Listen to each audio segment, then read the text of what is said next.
What that does, like I said, romanticism arises from a place of insecurity. So that means that you're seeing each other, everything's going well, and then a roadblock occurs. Something bad happens. Every good story, something bad happens. Every good story comes with a setback. Every good story comes with a moment of doubt. And unfortunately, I have to feel some doubt about whether or not this is going to work in order for me to completely solidify the love. Some people have that doubt in their minds all the time. So they tend to fall in love really quickly because they're always doubting themselves. It causes them to fall in love. What this is saying is that you're not really listening to people. And so people will feel like you're not listening. They will resent you for not listening to them. And you'll end up like a boss. All right, people, welcome to the Robert Greene Book Club today. And today we're going to be reviewing a chapter of The Art of Seduction, which is on giving people space to fall, where the pursuer becomes the pursued, right? So this chapter is all about initially when you're first meeting people, when you first quote unquote seducing someone, trying to get somebody to like you, or even trying to get a job, or even trying to win a political campaign. One of the most important things is once people support you, you got to pull away and let them come after you. And the truth is, this is actually very true. Once you give, you got to wait to get in return. Once you give, you can't keep giving. You give once, you wait for them, and then they will give back to you, which is the mistakes that a lot of people make. So today we're going to be listening to Robert Greene's audiobook. And this version is going to be for YouTube, but I'm going to finish the rest on Patreon.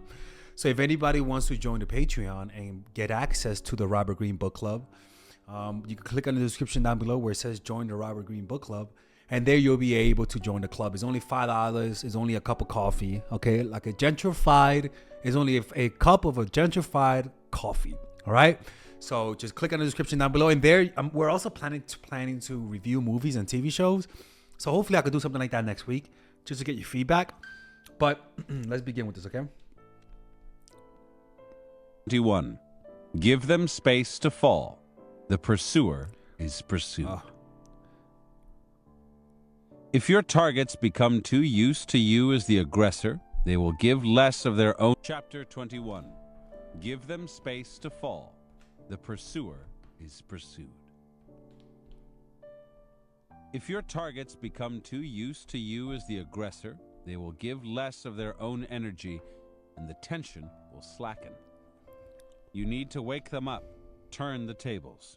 Once they are under your spell, take a step back, and they will start to come after you. Yeah, because look, even anybody who, even from your experience, you'll realize that that's actually the case, right? You'll realize that that's actually the case. That even if you like someone, you notice that when they give you space, when they're once it's almost like you're breaking the momentum, right? You're seeing them all the time, you're calling them all the time, and then the momentum is stopped. And that stoppage of the momentum creates fear in the hearts of most normal people, which causes the other person to start chasing and pursuing. So what he is saying is that every relationship that has worked out, there has been some situation that has created this effect. Maybe the person went on vacation for like a month and the person missed them and they were seeing each other every day. But then after the second month, because they're going on vacation, now they can't see them and now they miss them. Maybe they had a fight, and because of that fight, that distance, they stopped talking to each other for a few days and then they got back together, right? The distance is so necessary because it allows you to self-reflect and realize what's important to you. And also, which is fucked up, it allows the ego to self-reflect. And naturally, when the ego self-reflects, it naturally makes you feel more insecure, which causes you to chase more. Begin with a touch of aloofness, an unexpected non-appearance, a hint that you're growing bored. Stir the pot by seeming interested in someone else. Make none of this explicit. Let them only sense it, and their imagination will do the rest. So what he's saying is that if you try to be too obvious about pulling away, the person will resent you and they won't chase you. So what you want to be able to do, and mind you, people, this is something that I don't recommend, okay? Because some of you guys can't act, and it is manipulative. But this chapter should be a justification for whenever you need to create space. For example, a lot of people will have a hard time applying this because it is manipulative, and I do agree.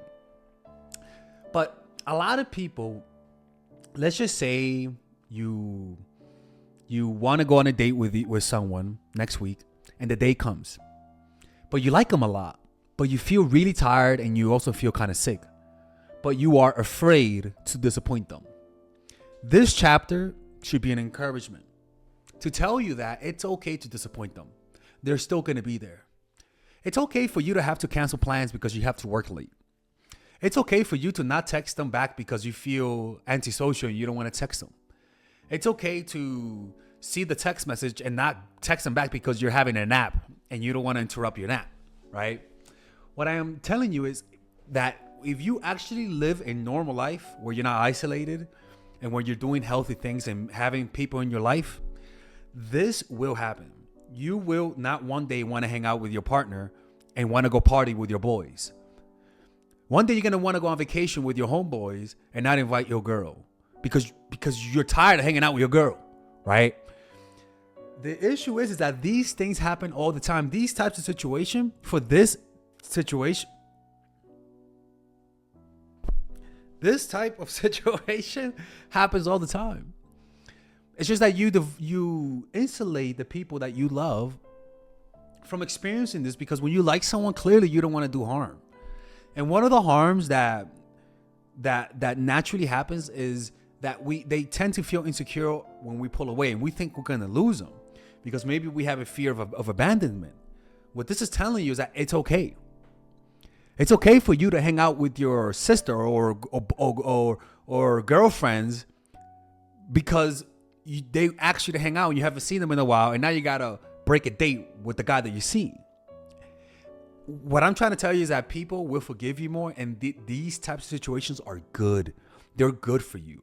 And this also applies to politics, right? For example, imagine Donald Trump, right? When he lost the election, he just started talking shit.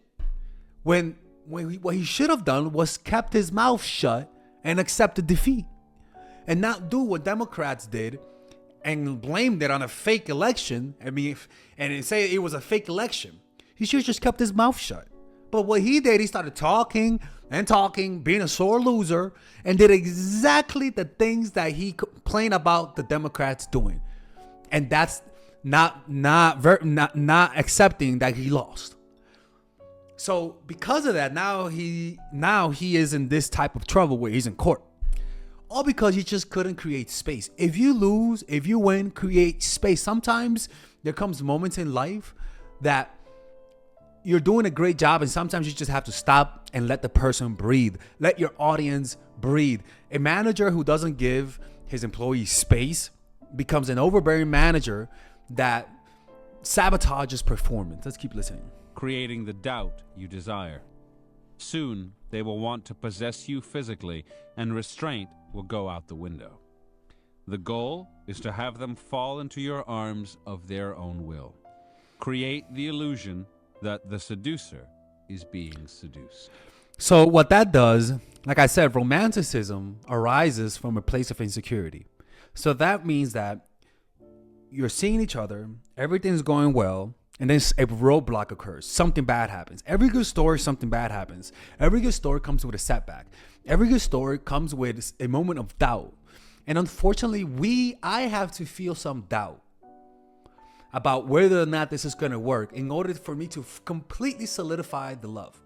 Some people have that doubt in their minds all the time. So they tend to fall in love really quickly because they're always doubting themselves. It causes them to fall in love. What this is saying is that sometimes You have to create that doubt through having a normal life, which comes with inconsistency. It comes with inconsistency of behavior and moods, because you're not always happy. You don't always want to see your partner. You don't always want to hang out with them. But when you feel insecure, you're never going to allow that natural air to flow in. Because it's like the love that you give, if it stays in the room for too long, it turns bitter and it starts to smell. You got to let the air ventilate. Let the love in and let the love out. And you allow natural ventilation through this, through pulling away, through getting them to chase. Because hopefully what you do is that you pull away and they chase. And then you start chasing and they pull away. Now, hopefully it's not manipulation, right? Hopefully they're not being narcissistic. But what I am telling you is that life will cause these situations naturally. You don't have to pray for setbacks. You don't have to pray, how do I pull? Trust me, something's gonna come up. One day you're gonna be ready to go on that date with your partner, and you're gonna have to cancel last minute because you got called in for work. The key for this though is that they cannot suspect that you're a manipulator. So you gotta be honest with people. You gotta be transparent with people. But at the same time, allow setbacks to happen. Allow for you to not see them. Because a lot of the times, we don't want this to happen because we just want to see them. We're just addicted to seeing them. So we don't want them to pull away. We don't want them to have distance because we're addicted. And so that addiction is you're gonna hear me say this and you're gonna say, no, it's like people who smoke weed, right? They're like, oh my God, I can't get high anymore because I smoke a lot of weed.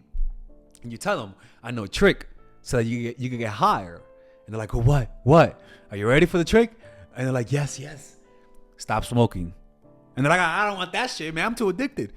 I'm like, well, that's how you grow tolerance, motherfucker. I mean, that's how you lower your tolerance. So it's the same thing. My partner's bored. They're not romantic no more. Pull away. But I want to see my partner all the time, Melissa. That's why you're annoying Tyrone, because you don't give him space. We're all drugs to each other. And just like any other drug, you got to give people distance from yourself. You can't always be suffocating them with your presence. Sometimes you got to give them space to pursue you, because people want to pursue you. You know, pursuing creates dopamine. Pursuing creates, when you pursue something, you work for it and you value it more. But whenever you give things for free, people don't value. So we fast forward a story of a writer who was writing to this woman and stopped writing to her. And because he stopped writing to her love letters, she started wondering who he was. He was writing anonymous letters. And long story short, he renewed the writing and they ended up meeting up, but he wasn't making a move. But she knew he was interested. So she started getting physical with him because he was restraining himself. And the guy found so much pleasure in restraining himself and seeing her like burst and just sweat in desire. It gave him a sense of power, right? And people don't understand how pleasurable that is for the victim. There's nothing more satisfying than seeing someone that you really want and not being able to touch them, but be in their presence. There is a satisfying quality to that. And this is this is the encouragement of it. What this is telling you to do is to learn to find pleasure in building up desire. And through this strategy, he teaches it. If you guys want me to include the story, let me know in the comments down below, because it is kind of a long story, but it is interesting. Let's keep listening. The devastating effect of Baudelaire's push and pull on Madame Sabatier teaches us a great lesson in seduction. First, it is always best to keep at some distance from your targets. You do not have to go as far as remaining anonymous, but you don't want to be seen too often or to be seen as intrusive. Mm-hmm. Yeah, because once you do that, again, it's all about them wanting to see you more. But before this happens, you got to set the tone of pursuing them. You know what I'm saying? You're always in their face, always the aggressor. They will become used to being passive, and the tension in your seduction will flag. Use letters to make them think about you all the time. Or text messages. That's why texting is very important. Their imagination. Cultivate mystery. Stop them from figuring you out.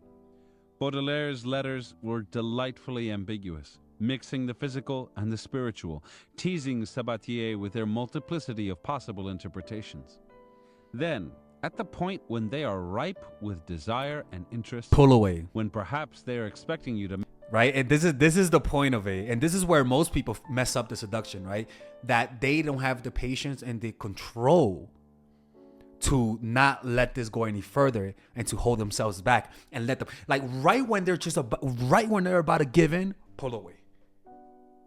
Like you pull the rug under them. make a move as Madame Sabatier expected that day in her apartment, take a step back. You are unexpectedly distant, friendly, but no more than that. Certainly not sexual. Let this sink in for a day or two. Your withdrawal will trigger anxiety. The only way to relieve this anxiety is to pursue and possess you. Let's stop right here. It is insidious. On the Patreon channel, I'm gonna read the story, go over the story actually. But yeah, we're gonna stop right here and continue on Patreon. Okay. Anyways, take care. Anyways, I hope you guys enjoyed this video. To finish watching the whole video, join the Robert Greene Book Club for just $5 a month. We also have more perks. For $10 a month, you get all the Robert Greene videos, all videos I don't post on my YouTube channel there. And you get the audio version of the Robert Greene Book Club. And you get to ask one question per month for $10 a month. And then you get, on top of that, you get all of those bonuses. For $25 a month, you get to ask another question per month on top of all the other bonuses. So click on the description down below, and I hope